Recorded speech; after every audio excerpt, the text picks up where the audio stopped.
Pagluluto naman ang gagawin natin ngayon na hapon, magluluto tayo ng pansit na may sabaw.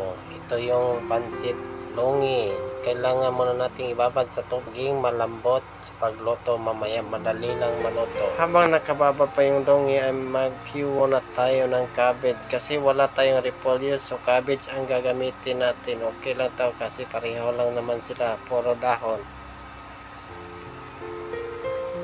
Hiwain natin sa katamtamang lang at ihiwalay natin yung matitigas na bahagi at yung dahon naman kasi madali lang maluto yung dahon. At na matapos nating hiwain ay maghiwa na naman tayo ng iba. Yung ating hiwain ay yung sili plastic na pula para may kulay naman ating lulutuin pansit.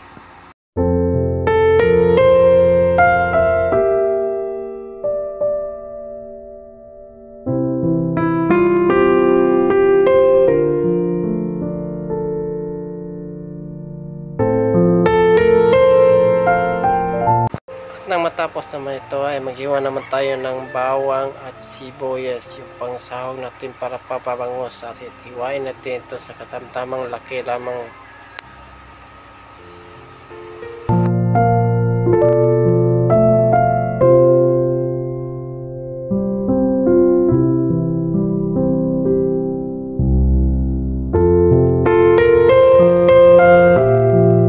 At ito yung pansit Mickey natin gagamitin kasi malinis na, nakabalot na, di na kailangan hugasan pa.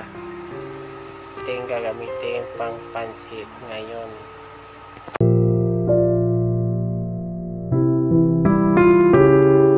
At dahil nakaprepare na lahat yung ating kailangan gamitin, ay ito, nagpainit na tayo ng mantika ngayon. Dito tayo magluluto. At ito, gisahin na natin ngayon yung ating sibuyas at dahon. Kailangan mo muna nating mainit yung mantika.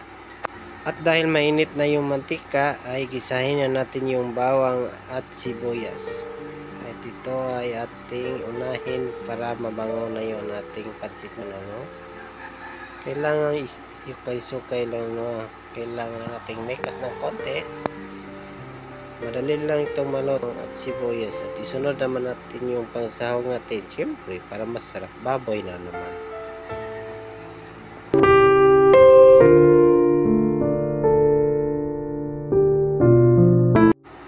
Ito yung baboy na sahog natin, baboy adobo.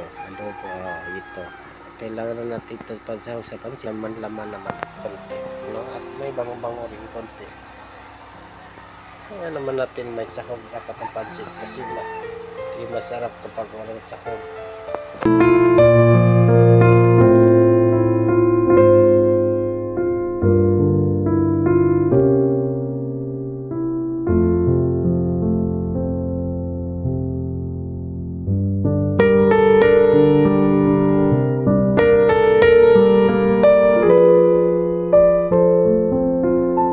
Dahil medyo luto naman ito agad, so kailangan na natin lagyan ng tubig.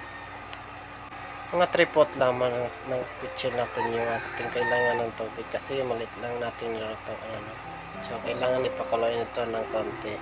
Ito, sahog lang muna natin kasi nakaluto na yung ating. At hintayin lang naman natin kumulo ang tubig, yung sabaw natin kailangan natin pakuluin.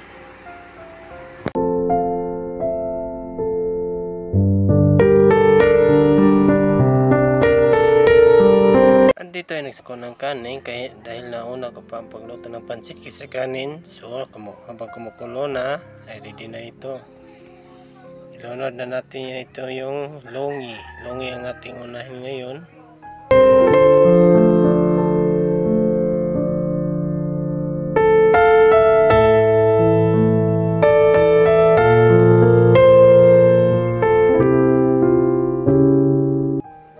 At isunod naman natin yung cabbage.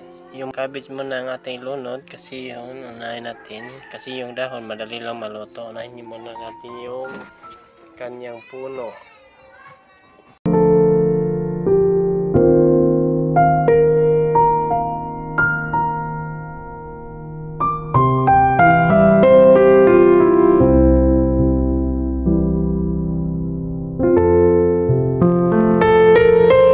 Paghalo-haloin lang natin kasi kasi kumukulo na ito. So mainit na yung tubig. Halo-halo lang muna na tayo hanggang umamoy na yung ating niluluto.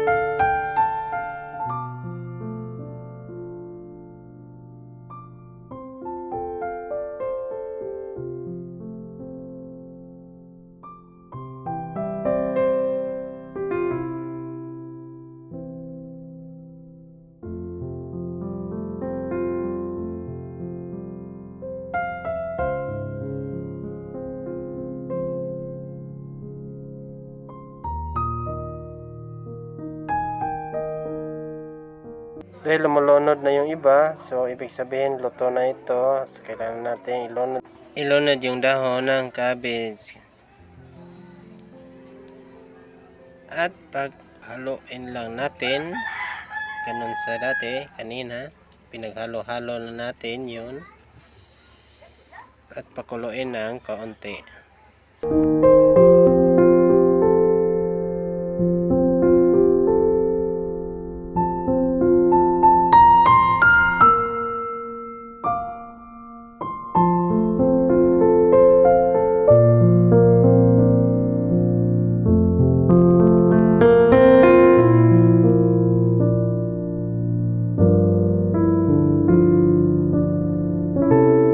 Dahil malakas na kulo, lang natin ilagay yung pansit. Madali lang itong malutong pansit.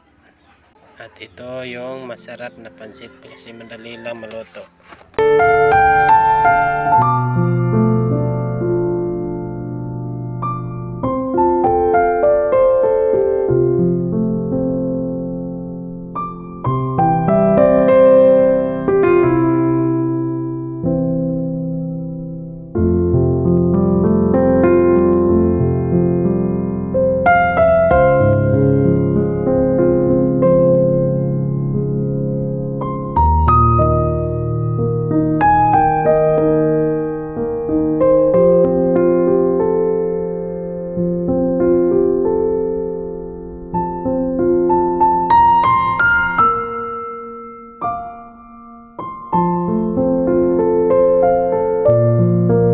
Ito na nga ang kinalabasan ng ating lutong sinabawang pansit.